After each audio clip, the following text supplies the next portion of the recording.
Thanks for the invitation. It's a great honor to speak at the Collège de France, especially after your wonderful lecture on the BKL analysis of cosmological singularities. So what I will be discussing is mainly joint work with Igor Rodniansky and Jared Speck. And indeed, we will focus on the singularities. The cases were already mentioned by Professor Henneaux, where the singularities indeed of Kasner-like, and there are no oscillations. Okay, so let's begin with the framework. So we will be focusing on the vacuum or massless scalar field equations, in which case they're reduced to this form. The main unknown is a metric bold-faced G with signature -1, 1, etc. Over a time interval times some compact space. For us, it will be the torus of dimension d larger or equal than 3. Okay, and as it is well known, these equations have evolutionary part, which is hyperbolic or has wave character, if you like, in 1 plus t dimensions. The initial data for such a system is given along space-like hypersurface, if you like, initial time, t equals 1, and they consist of the initial metric, so the induced metric on sigma 1, which is Riemannian. Its time derivative, because it's a second-order system, which is geometrically represented by the second fundamental form of sigma 1. The initial value of the scalar field when it exists. So in the case where psi is equal to 0, we have just the vacuum equations. Okay? And its time derivative, denoted by phi here, on sigma 1 as well. So as we saw like 2 weeks ago, these initial data are not free. They have to satisfy certain constraint equations. So the Hamiltonian constraint and the momentum constraint in this context are these. And it is well known, thanks to the pioneering work of Choquet-Bruhat and Geroch, that such a system has a well-posed initial value problem. And moreover, there exists a unique maximal solution for sufficiently regular, let's say, initial configurations. And when I say, so unique maximal here has the sense of uniquely determined from the initial configurations. Okay, so let's, so this is the framework, okay? And let's introduce rewrite, since we already saw the general solution, Kasner solutions in this setting in previous lectures. So we have a space-time metric, which is given by this form, defined over the half line across the torus. Here you can, of course, consider more complicated topology, but for technical reasons, we'll just assume to have the flat torus. Okay, and the scalar field is just a multiple of the logarithm. So B and the PI's are constants, okay? And they have to satisfy the Kasner relations that we saw previously. So you see that in the presence of a scalar field, the leading order, this constant B, can affect the range to the values of the Kasner exponents. In the vacuum case, B is equal to 0, and you just have that the sum of pi and sum of the squares is equal to 1. Okay, and in that case, we also suppose that P1 is less than 1 to avoid the flat solution, which is not so interesting. Okay, and in that case, there is a Big Bang singularity. The area, the volume of the time slices decreases, so shrinks as you t goes to 0. And moreover, the curvature blows up, so you can see that the curvature invariants blow up as t goes to 0. And one more characteristic of the singularity is that it's what we call space-like, so it's synchronized by a regular time function. Okay, so the gradient of this t is uniformly time-like, is minus dt, so it's regular uniformly all the way up to the singularity. Okay, so these are the explicit solutions whose dynamics we're going to study in this presentation. Okay, and of course, the interest, what we would like to understand are the general dynamical solutions. And I just want to give a general picture about these solutions or the expectations of the behavior of these solutions, many of which have been referenced before in the class. So first of all, we have the very general theorem of Hawking, which tells us that if the mean curvature on the initial slice is negative in the past direction, the space-time is past geodesically incomplete. Okay, so if you are here at sigma 1 and the mean curvature is negative, then in the past direction, you will hit some boundary of your manifold, right? The solution in finite time. Okay.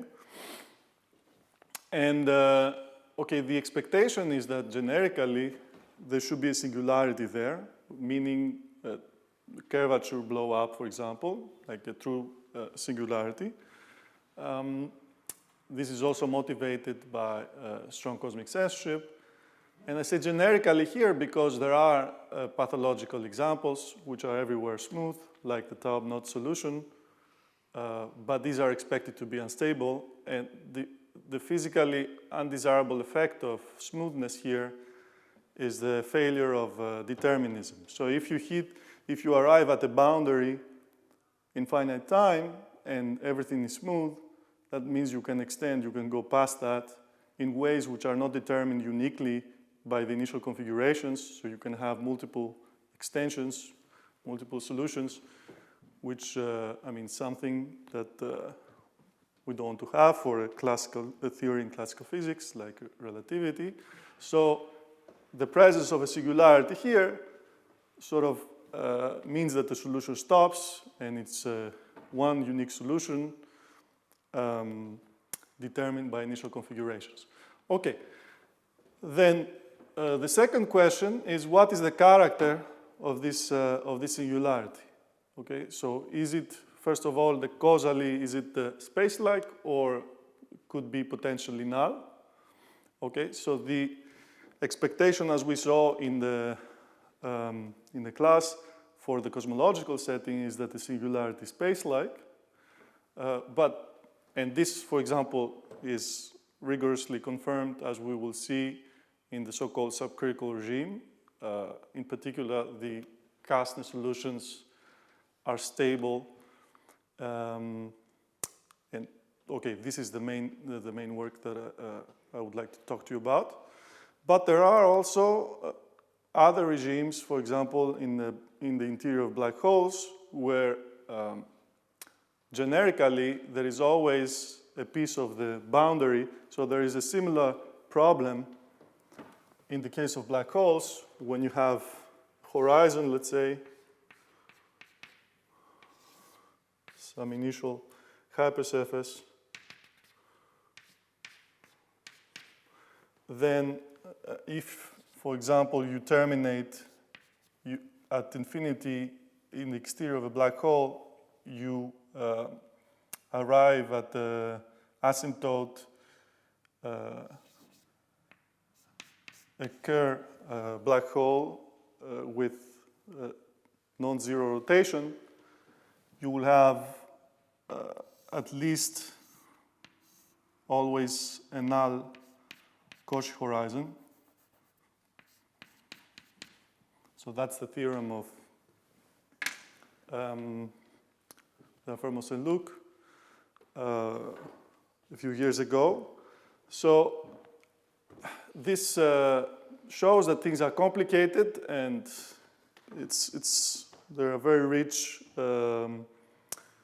dynamics and multiple scenarios that can occur as far as singularity formation is concerned in relativity.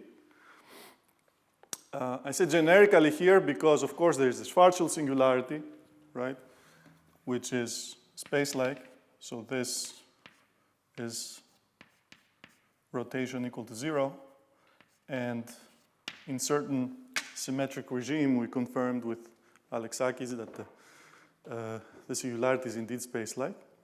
And then, even if it is space-like, and you have full degrees of gravitational freedom, so as general as you can get, and you're in a regime where there is this negative Kasner exponent, you can have even more complicated behavior, well, conjectured by BKL. So again, apart from the character of the equation, afterwards, of the singularity, afterwards you also need to study the particular behavior of the solution as you approach towards that singularity. And okay, you can have even then multiple behaviors depending on the context. Okay, so now we will focus on the Kasner-like singularities. So we assume the singularity is space-like, and we would like to be within a regime where the expected behavior is of Kasner type, so as we saw previously in the class. And these are the singularities that we can say now we understand very well, or quite well, to a sufficient extent. Okay, and the asymptotic profile, again, I repeat many of the stuff that we saw in the course. I hope it's not too boring for you. So the asymptotic profile, so here there's a quality, but you should think of this as being the leading order behavior of the solution, okay? So this is not an exact solution, but to lead in order, if it is Kasner-like, I mean, this is what you should think of, where the Kasner exponents are now functions of the spatial variables. The leading order coefficient of the scalar field, if it exists, is also a function of space. And moreover, the principal directions, omega I, these are not coordinate one forms, but it's a linear combination of dxj, where the coefficients are also functions of the spatial variables. Okay, and then again, the Kasner relations should hold pointwise at each spatial point x. Okay, so that's rewriting the Kasner-like metric, singular metric. Okay, and I will repeat some of the heuristics that we saw in the class, which are due to the, well, multiple collaborations of either 3 of the physicists or 2 in certain situations. I just call it BKL for short, but there's a series of papers of theirs. And Desmarais, Henneaux, Spindel later. So let's review the heuristics briefly. So we consider, let's say, the set of vector fields which is adapted on the eigendirections of the second fundamental form. In that situation, Kij is simply pi over t, okay, minus delta ij. As a consequence of the Kasner relations, trace k is exactly minus 1 over t, okay? And the evolution equation for k, which k here is a multiple of chi ij that we saw in the course, okay? So it satisfies this equation where bold-face G is the space-time metric, and G without bold-face is the induced metric on the time slices. So that's a Riemannian metric. So here, this is, let's say, the spatial Ricci curvature, and the second term is the space-time Ricci tensor, which, for example, if you're in vacuum, is equal to 0. Okay?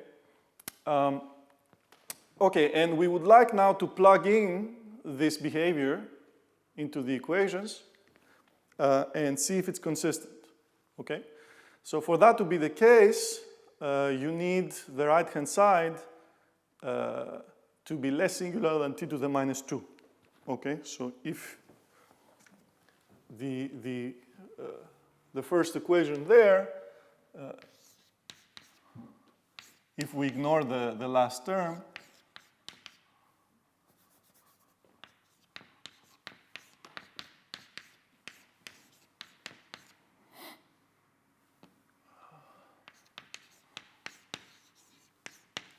gives you this. And again, as we saw, if we want k to be like 1 over t, this side should be less singular than t to the minus 1 plus some positive number sigma. Okay? So in other words, we would like, I mean, the ansatz of Kasner-like behavior is consistent with the equations, the Einstein equations, if the leading order behavior is not affected by the right-hand side. Okay? And as a computation shows, on the other hand, that we mentioned in the class, the spatial Ricci curvature contains terms which are, in general, as singular as t to the minus 2 times a combination which is a rewriting of the combination of Professor Henneaux, what we saw in the class. Pi plus Pj minus Pb, where all the indices are distinct. Okay? So the maximum of this exponent, these combinations, enters as in the expression of spatial Ricci curvature, again in the general situation where you have all the gravitational degrees of freedom. Okay. And in order to, for the whole thing to be consistent, you need this crucial estimate for the spatial Ricci curvature. So if this is true, then the right-hand side will not affect the leading order behavior of k, and just the general solution of the ODE in the left-hand side will give you the principal behavior of k, which confirms the 1 over t behavior from the ansatz, okay, of Kasner-like behavior.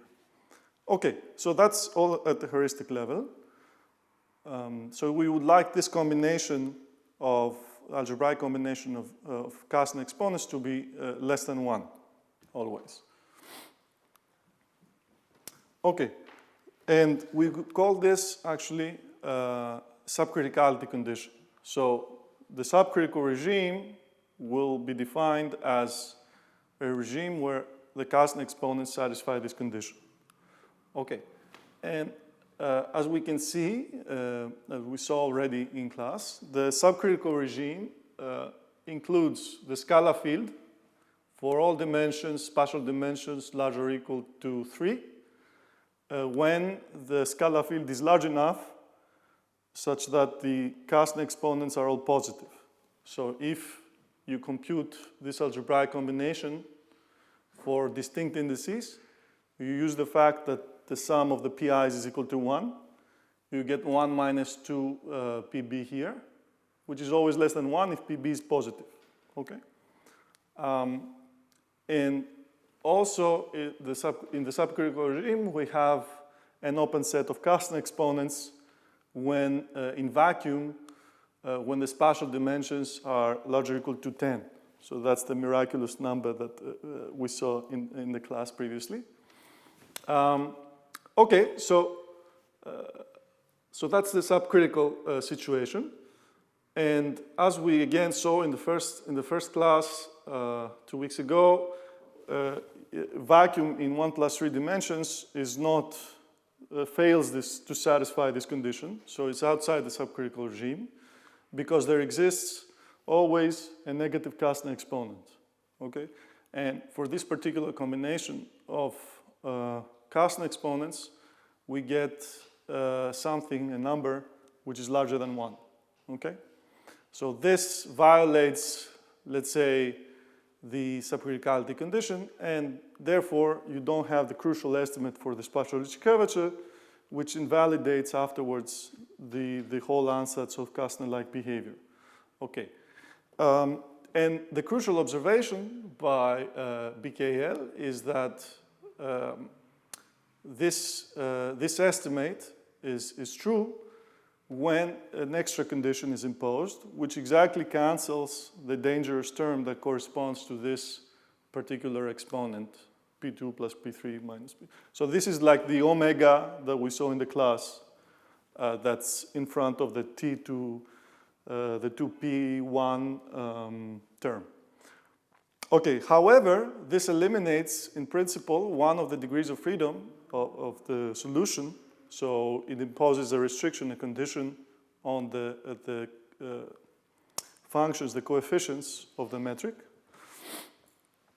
And therefore, the Kasner-like behavior is not expected to be generic in 1 + 3 vacuum.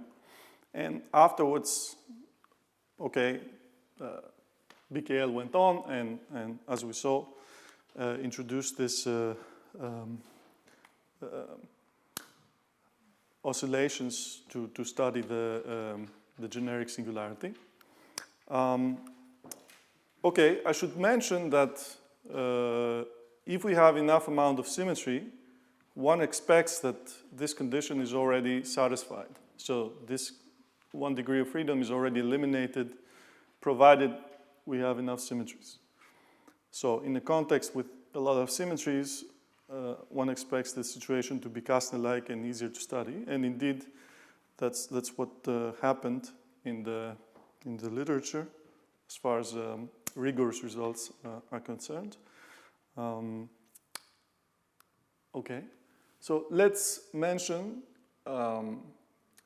some of mathematical results. So these are divided in the following categories. So the first one, concerns the complete resolution of the singularity formation problem in the so-called Gaudi case. So if you have certain toroidal symmetry with 2 Killing fields whose orthogonal spaces are integrable, then we know that the singularity is Kasner-like. Apart from a certain, so the first special case was done by Crucial, Eisenberg, and Moncrief, and then Ringström proved the general Gaudi result, where he also noticed something funny. So apart from finitely many spatial points, the singularity is Kasner-like, but at certain, again, finitely many points, the behavior of the curvature has a peak, something like a spike, which is not really BKL oscillations, but not Kasner-like either. So, okay, I cannot say more about that. Then we have a second category of results, which are constructions. So, if you like, these are existence. These results show that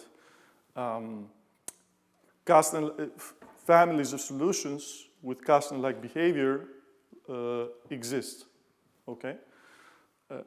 And this is done by solving a singular initial value problem. So you go here at t = 0, you prescribe the Kasner exponents and the coefficients of the metric, and then you try to solve for a solution which at t equals 0 has the prescribed behavior, okay? And this was done for the Einstein scalar field or stiff fluid system in 3 spatial dimensions for analytic data. So for when the Kasner exponents coefficients are analytic, you can use well, there is a method called function algorithm that relies on Kosikov-Walewski theorem that sort of constructs solutions. And the important thing is that these solutions contain the maximum degree, the full degrees of gravitational freedom, which, okay, although doesn't imply, strictly speaking, that solutions are stable, doesn't say much about the dynamics, it indicates that they're probably stable because they have the full gravitational degrees of freedom. Then we have a work by Damour, Henneaux, Randall, and Weaver, where they also constructed, so it's a similar method, but it constructs solutions for the higher dimensions in vacuum that falls again in the subcritical regime, and also various matter fields which include a scalar field. So this is very general construction, again for analytic asymptotic data at the singularity, including all the gravitational degrees of freedom. So if you like, this is a strong indication of stability, let's say, or that these are all, let's say, the solutions minus the analytic assumption of the Einstein equations, sort of all types of singularities in that setting. Then we have Kasner-like singularities constructions by Eisenberg Moncrief in 1+3 vacuum with enough amount of symmetries. So for these classes, which are called U1 polarized and half polarized here. So these do not include the full gravitational degrees of freedom, and they are consistent with the BKL analysis because they eliminate exactly the degree of freedom, the dangerous term, which is responsible for the oscillations, okay? We have also similar, so again, Kasner-like singularities in 1+3 vacuum, analytic solutions, which have no continuous symmetries, but again, you put this dangerous term equal to 0 by hand, and you solve from t equals 0 onward, okay? So removing the analyticity assumption is something desirable, also physically, because you don't want, analytic functions are very rigid. If you know an analytic function in some neighborhood, you know it everywhere. So, okay, one would also like to remove this assumption and just have smooth solutions. It turns out to be a little more complicated to construct such solutions, but nevertheless, they do exist. And again, you put this dangerous function equal to 0 by hand at t equals 0. So this is joint work with Jonathan Luke last year. Okay, there are many other constructions that I'm not mentioning here, which rely on similar methods. Okay, but these, let's say, exhaust the important cases that we know. Okay. Then there is a class of stability, so stability results of singularities, and this is very different from the previous category of constructions because the initial data are now prescribed at sigma 1, so t equals 1. And this is okay, it has to be close. So stability means that the initial data are close to Kasner, so not general solutions, but in a near Kasner regime. Nevertheless, it is the ideal problem that we would like to understand. So solving in the past and trying to control the solution, proving that the singularity forms somewhere, and that its behavior is Kasner-like. Okay, so there are no oscillations. And in the near isotropic case, for the scalar field model, this means that all Kasner exponents are near equal to 1/3. And also for the stiff fluid with equation of state p is equal to rho. So this is a perfect fluid where the sound speed is equal to the speed of light.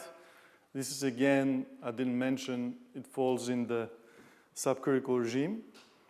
And also for very high, much higher than 10 spatial dimensions, these stability results were first achieved by Rodniansky and Speck. And recently we obtained the full range of Kasner exponents for the subcritical regime, including a symmetric case in 1+3 vacuum which guarantees that this dangerous term is automatically 0, which I will explain what it is. Very recently, a different class of symmetry was also studied by Ames, Bayer, Eisenberg, and Linik. Again, in terms of the stability problem. So prescribing initial data away from the singularity and trying to understand how the singularity forms and what the behavior of the solution is at the singularity in the past. Then there are conditional results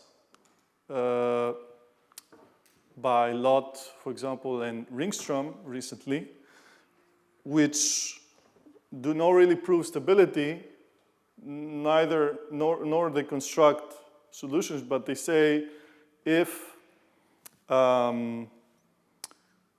the certain important quantities of the problem behave in a certain way, for example, if the spatial scalar curvature, the scalar curvature of the time slices behaves in a certain way, then the singularity is of this type. So that's what I mean by conditional. So instead of controlling the solution and proving that the singularity forms, you assume that certain variable is forever bounded in a certain sense. Then, or a certain integral of that variable. Then the singularity is Kasner-like, or the singularity is oscillatory. So these are the type of results, conditional results. And then there's the last and most interesting scenario of the oscillations, which unfortunately, as also Professor Henneaux mentioned, is very poorly understood in a rigorous manner, mainly because it's a very complicated situation to study mathematically. And the only rigorous result, which is, let's say, satisfying, is by Ringstrom in the Bianchi-9 symmetry in 1+3 vacuum for homogeneous solutions. So that means no spatial dependence of the solution. And then you have a system of ordinary differential equations in time, which you can study, let's say, with dynamical methods.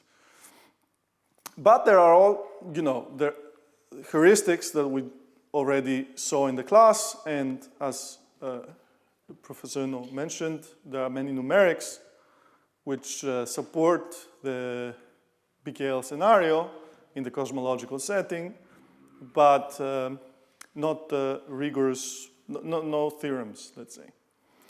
Okay. So that's the rough summary of known results. And now I would like to focus on the stability problem. So we are within the subcritical regime. So we consider a Kasner solution whose Kasner exponents satisfy the subcriticality condition. May I ask a question? I missed the point. Yes. You seem to say that if you have enough symmetry, Yes. stabilize the Kasner solution. But the last example was exactly a situation where you have maximal symmetry and you have BKL oscillation. So it depends on the curvature. I mentioned in my talk that negative curvature sort of generates chaos. So yes. So you mentioned, just to reconstruct the question, that here you have a lot of symmetries, yet the dangerous term is not eliminated, and therefore there are oscillations in this regime, and you're correct. So I was very vague. I didn't really specify what I mean by symmetries. So in fact, so here in this comment, so it seems that you always need a certain polarization condition like this one. So for example, this means geometrically the condition by BKL that the planes that are annihilated by the omega-1 form, which corresponds to the negative Kasner exponent, are integrable. So you need certain integrability condition all the time with, let's say, continuous symmetries in order to guarantee that oscillations are excluded. So in this Bianchi-9 system, all, let's say, structure coefficients are non-zero.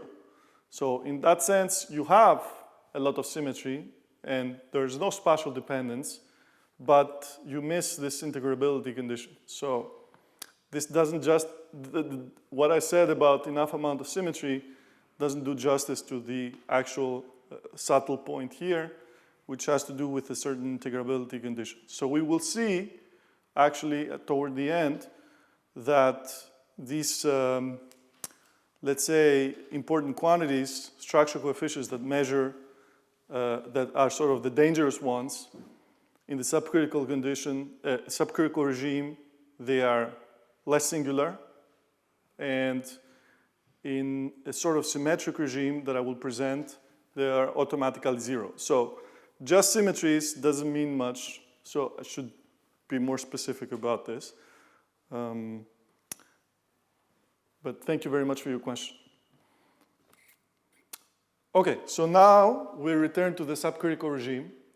We pick a fixed, explicit Kasner solution whose Kasner exponents satisfy the subcriticality condition, either for the scalar field in 3 spatial dimensions or higher, or in vacuum for at least 10 spatial dimensions. This is a legitimate assumption.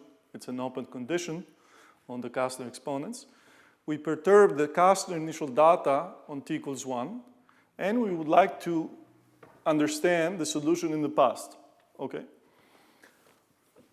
In particular, we want to prove that a Kasner singularity forms in finite time, and we would like to identify the asymptotic data and show that they're close to the background asymptotic data that we're perturbing about. So in particular, the final Kasner exponents should be close to the background Kasner exponents, which are constants. Okay, so some main difficulties include the following question: where is the singularity located?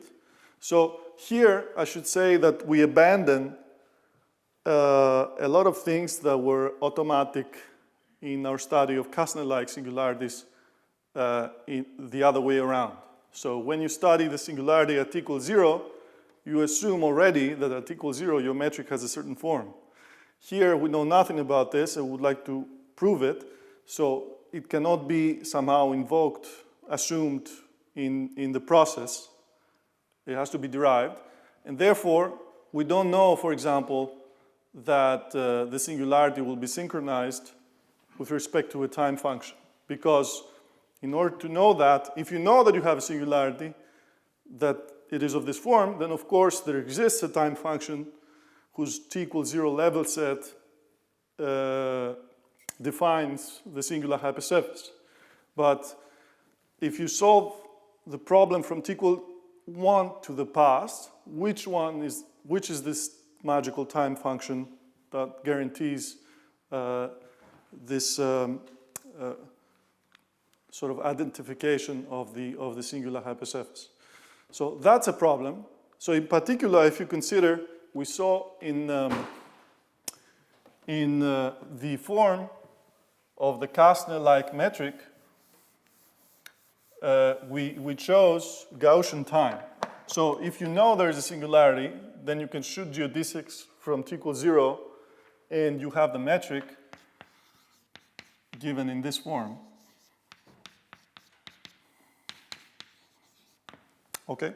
Now, if you try to do something similar for the stability problem, then Gaussian time, since the geometry will be different, there is no reason, and also I should say that, let's say, faraway points, spatial points, are not influenced, let's say, what will happen in the past is not influenced by what will happen in the past of x0 and x1.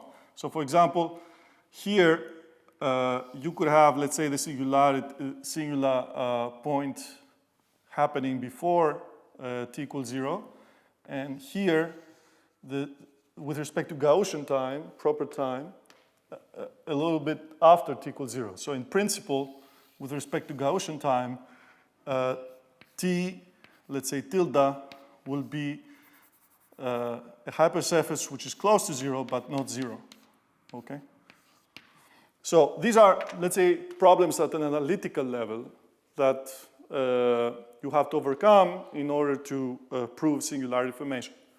Then, because of the singular behavior that you're expecting to see, when you try to estimate a certain energy of your system that will control your solution, you end up getting very bad control of this energy, which doesn't give you anything useful. So these are certain obstacles that we have to overcome.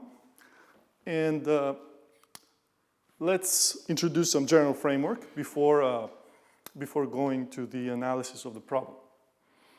So we're going to rely on a splitting of the metric with respect to relative to a time function, and such that the shift vector field is equal to 0. So again, we foliate, we have the time-like curves, which are, let's say, integral curves of the gradient of t, but we allow for non-trivial lapse, which is an extra freedom. We can choose what the lapse should be, could be, instead of taking Gaussian time.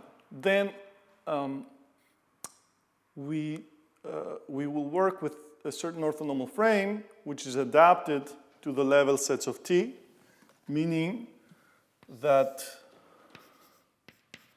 E0 is always orthogonal to your time slices. Actually, the way I wrote it, it's the other way, but okay.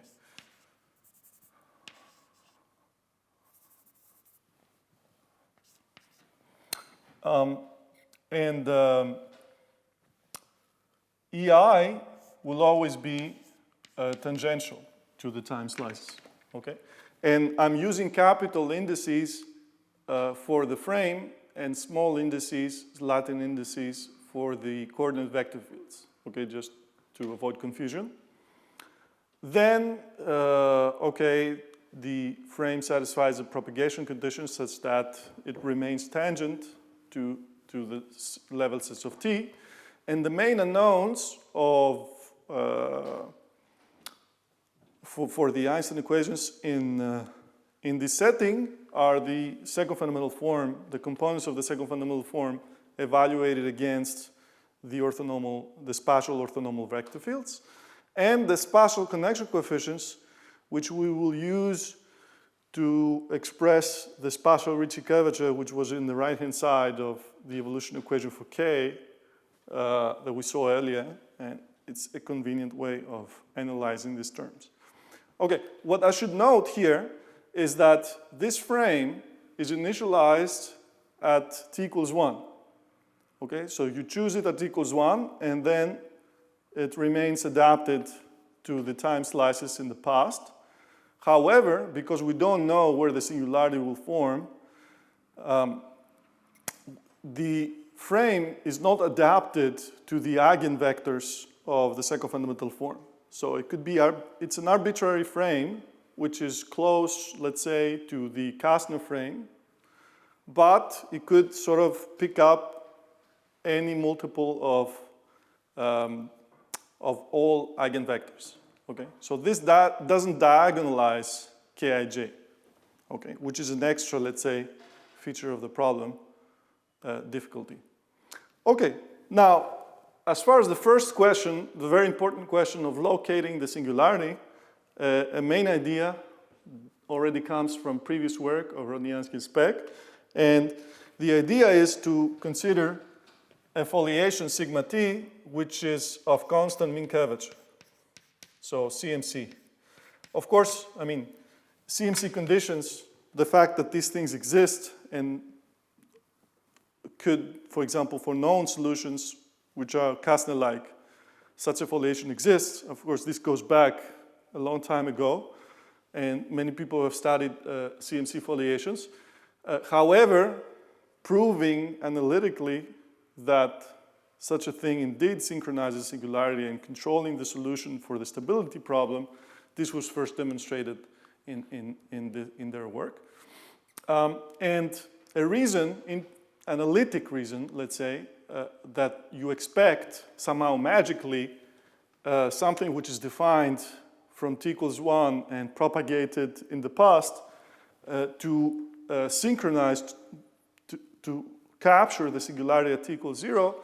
At an analytic level, this is, or let's say intuitively, at an analytic level, this has to do with the infinite speed of propagation of the equation, the resulting equation of this gauge assumption. So this leads to an elliptic equation for the lapse of the foliation. Here I'm using the Einstein summation without raising indices to emphasize that this is an orthonormal frame. So this is Laplacian with respect E1, E1 plus C2, E2 plus ED, ED, etc.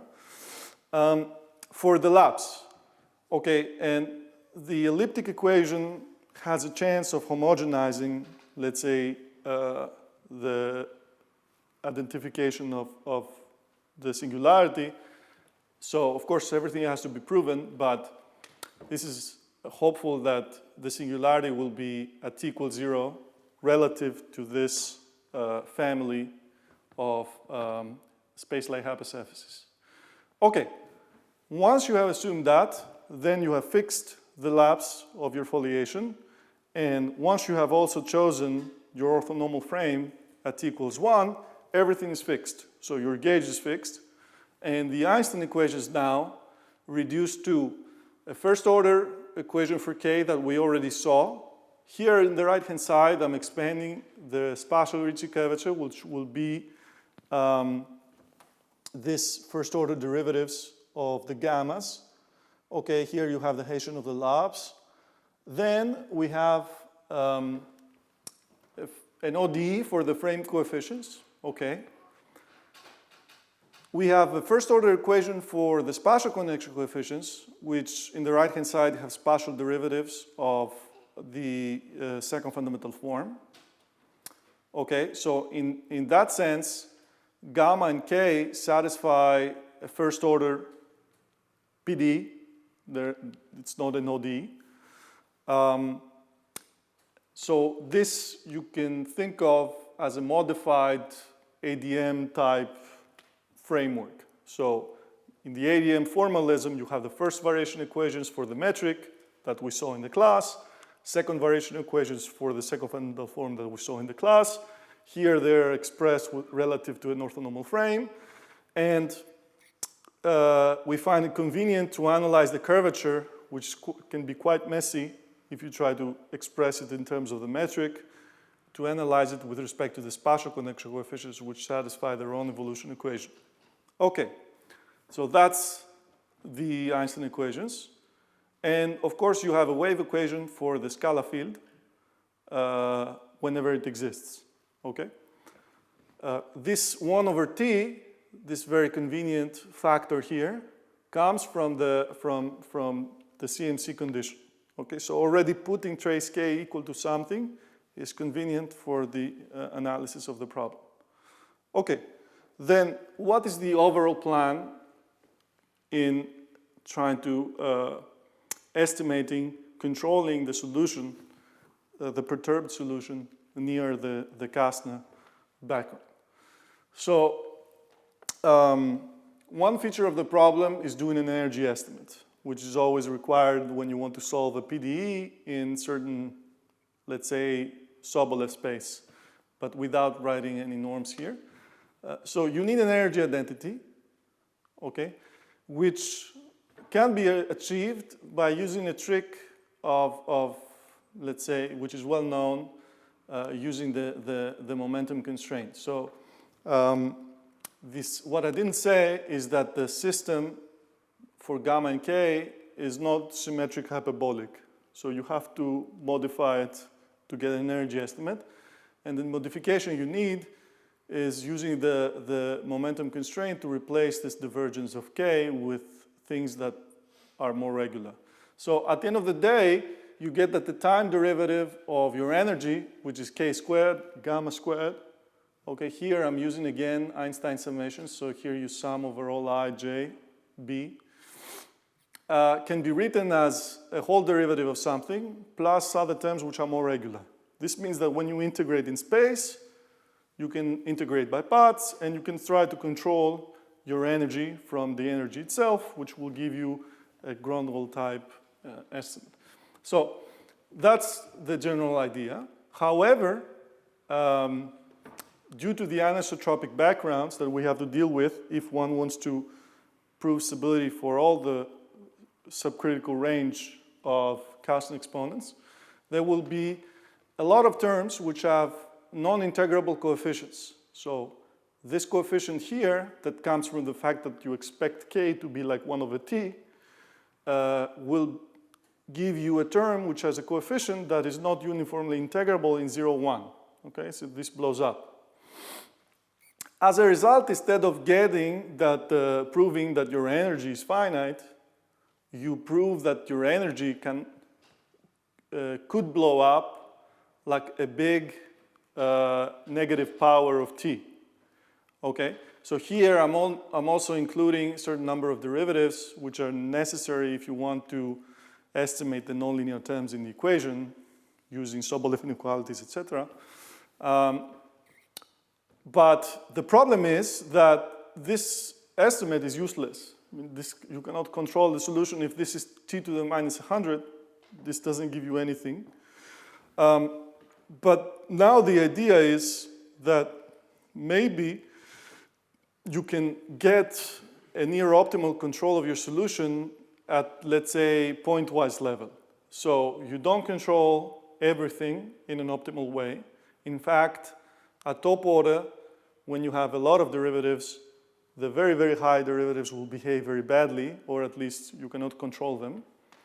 But perhaps at the pointwise level, C0 or C1 or C2, whatever you want, depending on how many derivatives you have in the first place, can be controlled in a better way.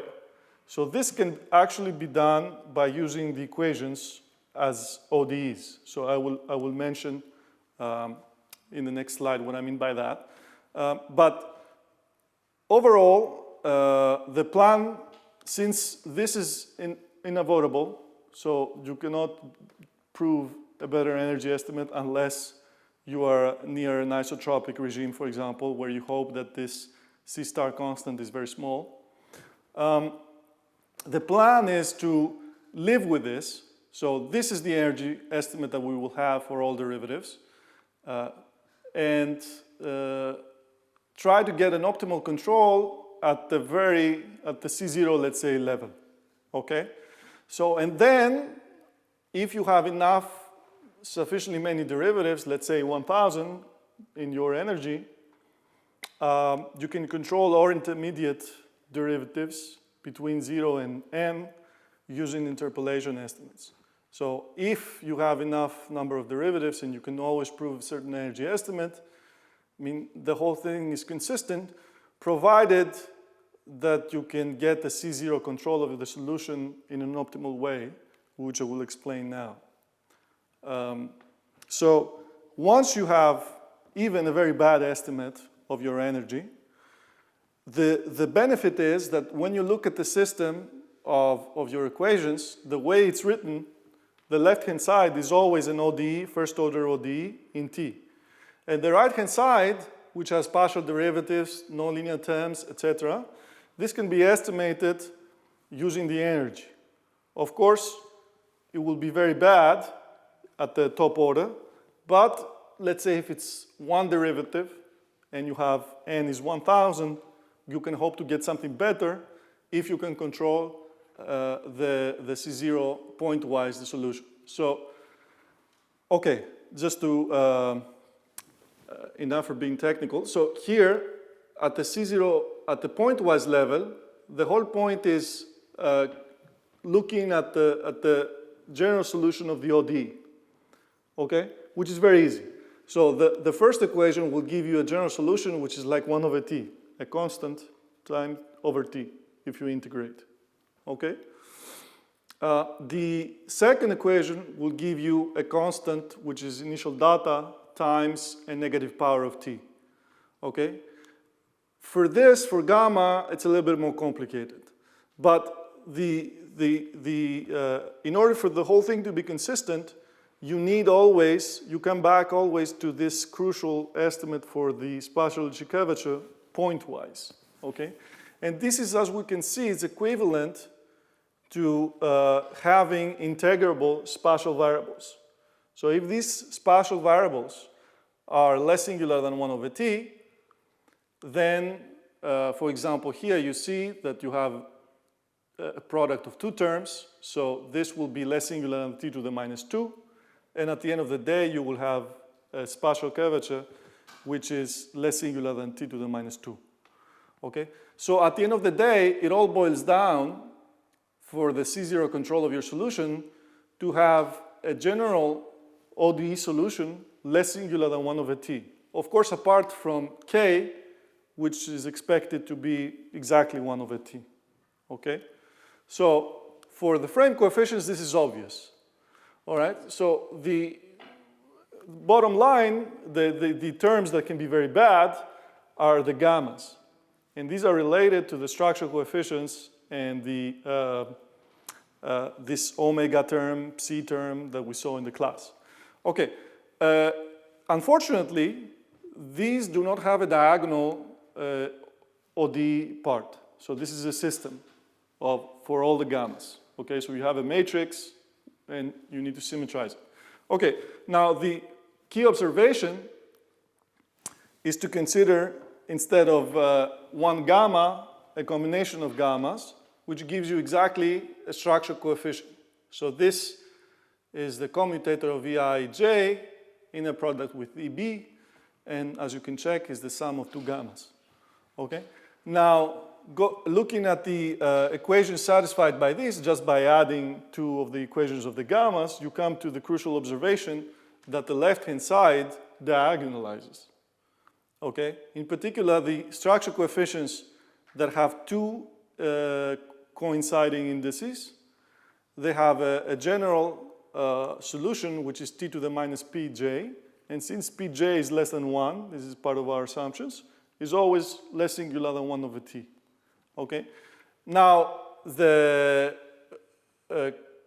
most important term are the structural coefficients with all distinct indices.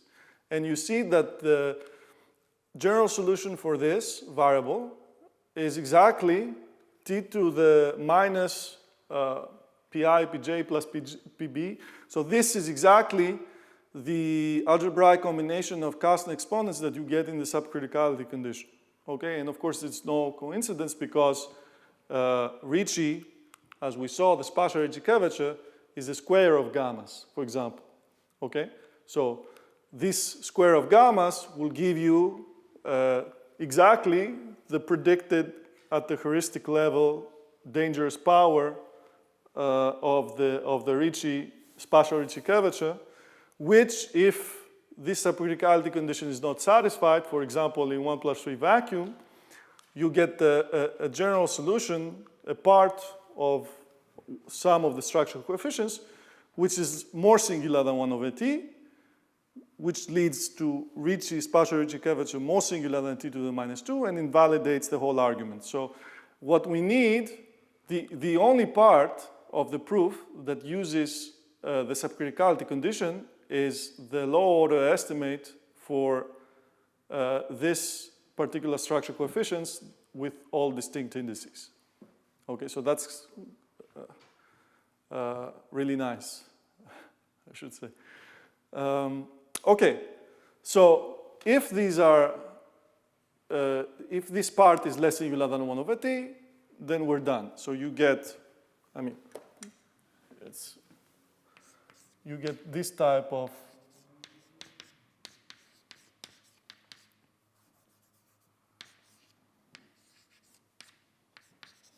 term, which is always less than 1 over t if the, well, plus sigma, let's say, if the subcriticality condition is satisfied. So these are the Kasner exponents of the background solution. These are constants, okay? These are not the Kasner exponents of the perturbed solution. Okay. What happens in 1 plus 3 vacuum? Let's see here. Well, as we noted, there is a specific combination. Let's say that P1 is the negative Kasner exponent, such that the free part, the ODE part of S231 is of order t to the minus 1 plus 2p1, which is more singular than 1 over t. And the coefficient of this term is exactly analogous to this omega coefficient that we saw in the class. Okay? So this is the term that can ruin the procedure that I outlined before. And if you have a certain continuous symmetry class together with a polarized integrability condition, then these terms are automatically zero, as we will see. So in particular, one nice, popular, lately symmetry class that you can consider is what's called polarized U1 symmetry. So here you assume you have a a translation symmetry, U1, one Killing field, okay, with T1 orbits, okay, and you also assume that's hypersurface orthogonal. In other words, the space-time metric can be written in this way as before, only now the components of the metric do not depend on the x3 variable, and moreover, you don't have any mixed terms. There's no dx3, dx2, dx3, dx1, or dx3, dt. So this captures the fact that partial 3 here is both a Killing field and orthogonal to hypersurfaces. Okay, and in that setting, it's very easy to, by using this form of the metric, it's very easy to see that all the structure coefficients, in fact, with distinct indices, so it doesn't matter whether P3 is negative or P3 is positive, all these structure coefficients are zero, and therefore, these dangerous terms that could perhaps impede the whole scheme when the subcriticality condition is violated, they don't exist. So you can go on with go through with the rest of the analysis. Okay, without changing anything. All right, so let's summarize what we achieved, and then, well, I think I have one more slide and I stop. Okay, so we consider a space-time metric, Kasner solution, okay, which satisfies the subcriticality condition, which is in particular